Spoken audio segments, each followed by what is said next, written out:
अख उल्टी धार वहों उबतो आमसी जे लहवारो लोक वहे तू ऊंचो वहो उभार मझा नोच निहार पुर पुठीरो पिरिय ॾे। सो आहियूं त पाण सभई शाह जा रुगो शैदाई न पर शाह जे फ़िक्र, शाह जे फ़लसफ़े, शाह जी शाइरी जा मदा ऐं फ़ख्र कंदड़। इन जे करे मां सम्झां थो त अॼु असांजो ही प्रोग्राम बि जेको आहे उहो ईअं ई उल्टी धारा वांगुरु कुझु हली पियो ऐं इन तरह सां ॼण असां शाह लतीफ़ जे इन बेत ते अमल कयोसीं त अखि उल्टी धार वहों उबतो आमसी। त हीअ जेका सदारती सथ आहे जंहिंमें असांजूं टई जेके मुअज़्ज़िज़ जेके स्पीकर्स हुयूं ऐं हिन सदारती सथ जो हिसो हुयूं उन्हनि सभिनी जो मां हक़ीक़त में तमामु घणो थोराइतो आहियां। डॉक्टर सहरगुल भट्टी साहिबा, मुंहिंजो ख़्यालु आहे त ही टई जेके लेखिकाऊं असां जूं अदियूं आहिनि उन्हनि जे तारुफ़ जी ज़रूरत कोन्हे का। ही टई जेके आहिनि उन्हनि खे जीअं अदी सर पंहिंजे गुफ़्तगू में चई वई त ही जेंडर डिस्क्रिमिनेशन खां हटी बि असां जेकॾहिं ॾिसंदासीं त हाणे लेखिकाउनि वारो टर्म बि जेको आहे सो ख़तमु थी वियो आहे, शाइरा वारो टर्म बि ख़तमु थी वियो आहे। त हाणे शाइर या लेखक बि असां चई सघूं था पिया, पर ज़ाहिर आहे इहो हिकिड़ो डिबेट बि आहे, उन ते असां ॻाल्हि ॿोल करे सघूं था। इन तरीक़े सां अदी ज़ाहिदा अबड़ो जेको पंहिंजो मकालो पढ़ियो या डॉक्टर रुखसाना प्रीत या डॉक्टर सहरगुल जेका गुफ़्तगू हिते कई, मां सम्झां थो त इंतिहाई लाभायती गुफ़्तगू हुई।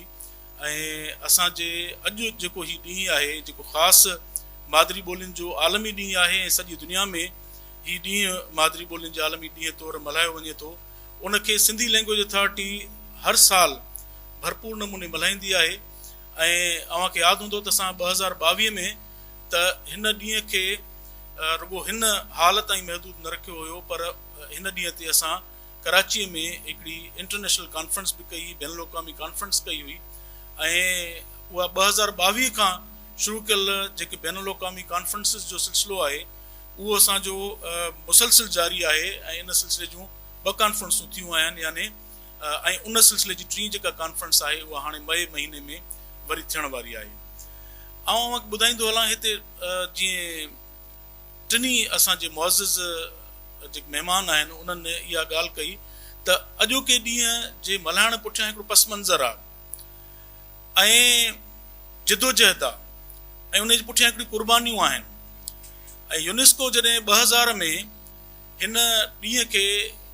सॼी दुनिया में सेलिब्रेट करण लाइ, सॼी दुनिया में मल्हाइण लाइ ऐलान कयो त हर साल हिन ॾींहं खे कंहिं न कंहिं थीम सां मनसूब कयो वियो, कोन जो थीम रखियो वियो। कॾहिं उनखे तालीम सां जोड़ियो वियो, कॾहिं टेक्नोलॉजी सां जोड़ियो वियो, ईअं अलॻि अलॻि जेके थीम रहिया आहिनि हर साल। ऐं ही साल जेको 2025 आहे, इन साल जॾहिं अॼु असां मादरी ॿोलियुनि जे आलमी ॾींहं जी ॻाल्हि कयूं था त यूनेस्को जी तरफ़ां हिन साल जो थीम जेको आहे उहो आहे ई सिल्वर जुबली सेलिब्रेशन। त 25 साल छो त हिन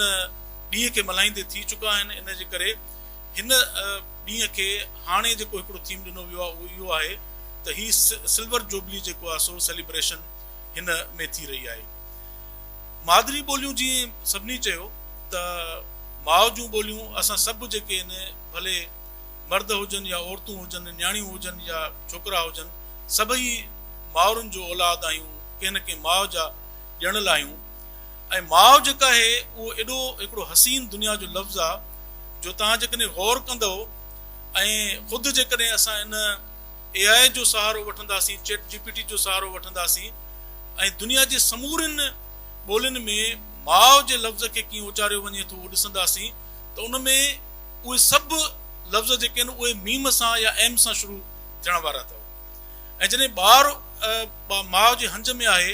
त ज़ाहिर आहे पहिरियों दर्सगाह उनजो माउ जो उहो हंज ई आहे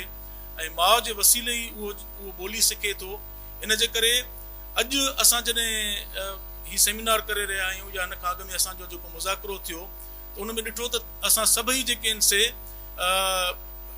फीमेल जी पार्टिसिपेशन कईसीं। अॼु खे औरत लफ़्ज़ ते बि एतिराज़ आहे, इन करे असां चयोसीं त असां सभई जेके आहिनि से उहे पंहिंजो असांजो अदियूं अचनि जेके हिन ॾींहं सां जुड़ियल आहिनि। पोइ माण्हू हुजनि, उहे लेखकाऊं हुजनि, पर सभई जेके आहिनि से उहे मायूं हुजनि, खणी ईअं चऊं था, उहे सभु मायूं हुजनि। सो असां सभिनी मायुनि खे गॾु कयोसीं ऐं इन में का जेंडर डिस्क्रिमिनेशन न आहे, को बि सिन्फ़ी तफ़ावत असां न कयो आहे। पर असां ॻाल्हि कईसीं त असां सॼो साल जॾहिं ॿियूं ॻाल्हियूं कयूं था त अॼोके ॾींहं खे असां इन तरह सां मल्हायूं जेको असांखे मल्हाईंदे तमामु घणी ख़ुशी थी आहे। ॿ टे ॻाल्हियूं हिते थियूं जेके जिन जी मां ज़रूरु उन्हनि जे हवाले सां ॻाल्हि करणु मुनासिबु सम्झां थो पियो। ॾिसो, ॿोलियूं जेके आहिनि उन्हनि जे वाद वीज जा मुख़्तलिफ़ तरीक़ा आहिनि। हिकिड़ो, ॿोलियूं जेके आहिनि उहे वधंदियूं आहिनि पंहिंजी ॿोलीअ खे वुसअत ॾियण जो हिकिड़ो तरीक़ो इहो आहे, जेका हिते ॻाल्हि थी त तव्हां पंहिंजी ॿोलीअ में इहा जाइ पैदा कयो त उहो मुख़्तलिफ़ ॿोलियुनि जा लफ़्ज़ जेके आहिनि उन्हनि जा तर्जुमा करण जी उन में सलाहियत मौजूदु हुजे। ऐं ॿियो ख़ुदि इहो बि आहे त पंहिंजी ॿोलीअ जे दामन खे एतिरो वसी कयो जो मुख़्तलिफ़ ॿोलियुनि जा लफ़्ज़ जीअं जो तीअं उहा ॿोली जेका आहे पंहिंजे उन में जॻह उनखे मिली सघे। त मुंहिंजो ख़्यालु आहे त असां जॾहिं सिंधी ॿोलीअ जी ॻाल्हि कयूं था त सिंधी ॿोलीअ में इहे ॿई ख़ूबियूं शामिल आहिनि, मौजूदु आहिनि त उहा न रुॻो पंहिंजे ॿोलीअ जा लफ़्ज़ जेके आहिनि ॿियनि ॿोलियुनि खे ॾिए थी ऐं इन तरह सां पंहिंजी ॿोलीअ खे विशाल ऐं वुसअत बख़्शे थी, पर ॿियनि केतिरनि ॿोलियुनि जा लफ़्ज़ जीअं जो तीअं बि खणे थी। ऐं अरसे गुज़रण खां पोइ उन्हनि मां केतिरा लफ़्ज़ अहिड़ा आहिनि जेके असांजी ॿोलीअ जो ईअं हिसो बणिजी विया आहिनि जो असां उन्हनि खे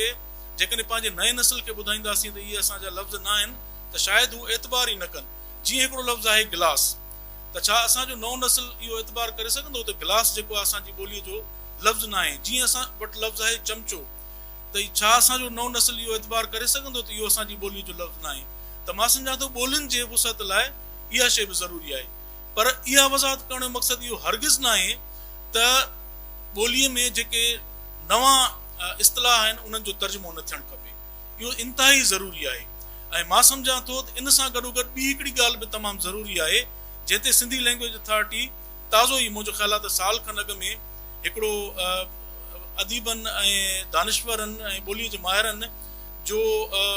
मुज़ाकिरो करायो हुयो ऐं उन में उन मामले ते ॻाल्हायो वियो त लफ़्ज़नि जूं जेके आहिनि तरजीही सूरतूं कहिड़ियूं हुजणु खपनि। मसलन असां वटि खोड़ सारा लफ़्ज़ जेके आहिनि उहे लिखत जे लिहाज़ खां चइनि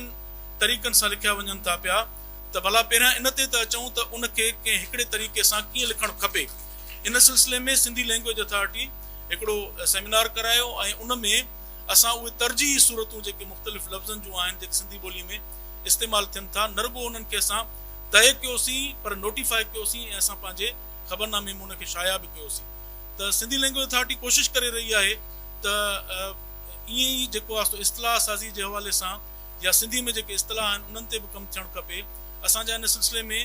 ऑनलाइन मुज़ाकरा बि थियनि था, असांजा सेमिनार बि थियनि था ऐं असां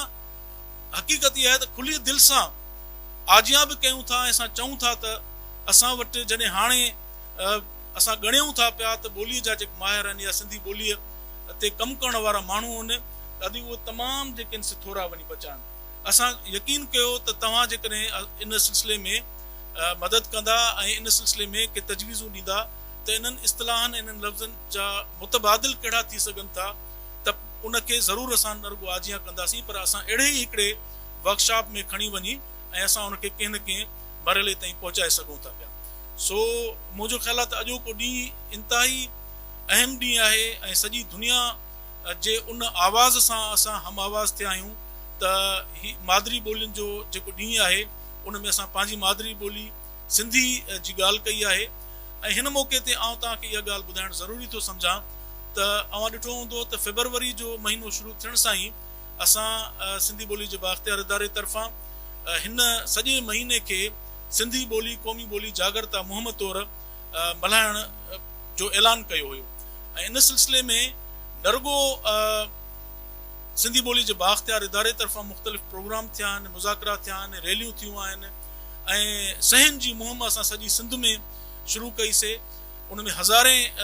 असांजे सिंधी ॻाल्हाईंदड़नि उन में सहन में हिसो वरितो ऐं इन क़िस्म जा मुख़्तलिफ़ प्रोग्राम थिया आहिनि। पर मुख़्तलिफ़ ॿियनि इदारनि बि हिन असांजे सॾ खे ओन कयो आहे ऐं उन में सिगा, सिंधी अदबी संगत ऐं ॿिया खोड़ सारा इदारा ख़ासि तौरु यूनिवर्सिटियुनि जा जेके सिंधी शोबा आहिनि ऐं आर्ट्स काउंसिलूं आहिनि सिंध जे अंदरि जेके आहिनि, उन्हनि सभिनी असांजे इन सॾ खे न रुॻो वर्नायो पर हुननि इन सॾ खे पंहिंजो ई सॾु सम्झो ऐं उन्हनि बि पंहिंजे पंहिंजे प्लेटफॉर्म्स तां मुख़्तलिफ़ प्रोग्राम कया आहिनि। असांजो इहा हिकिड़ी ख़्वाहिश आहे, पुराणी ख़्वाहिश आहे त सिंधी ॿोलीअ सां गॾु पाकिस्तान जूं जेके मुख्य ॿोलियूं आहिनि उन्हनि खे क़ौमी ॿोलीअ जो दर्जो मिलणु खपे। ऐं ख़ासि तौर ते असां जॾहिं सिंधी ॿोलीअ जी ॻाल्हि कयूं था त अव्हां इन ॻाल्हि खां चङी तरह वाक़ुफ़ु आहियो त सिंधी ॿोली हिन ख़िते जी क़दीम तरीन ॿोली आहे ऐं उन में न रुॻो जेको आहे सो अदबी ज़ख़ीरो ऐं ख़ज़ानो मौजूदु आहे, पर असां जेकॾहिं लिखत जे लिहाज़ खां ॾिसंदासीं त छो त हिन वक़्त ताईं सिंधू लिखत जी भांज न थी सघी आहे, इन जे करे असां कंहिं दावा सां त नथा चई सघूं, पर हिकिड़ो इम्कानु आहे असांजे आलमनि ऐं ॿोलीअ जे माहिरनि जो त थी सघे थो त इहा 5000 साल अॻु में जेका लिखत अञा पढ़ी न सघिया आहियूं असां, उनजो बि असांजी हिन ॿोलीअ सां ई को तालुक़ु जुड़े। त असां सभिनी खे मां सम्झां थो हिन ॻाल्हि ते फ़ख़्रु करणु खपे ऐं असांजा जेके आला ऐवान आहिनि उन्हनि खे असांजी हिन ख़्वाहिश ऐं असांजे हिन मुतालबे जो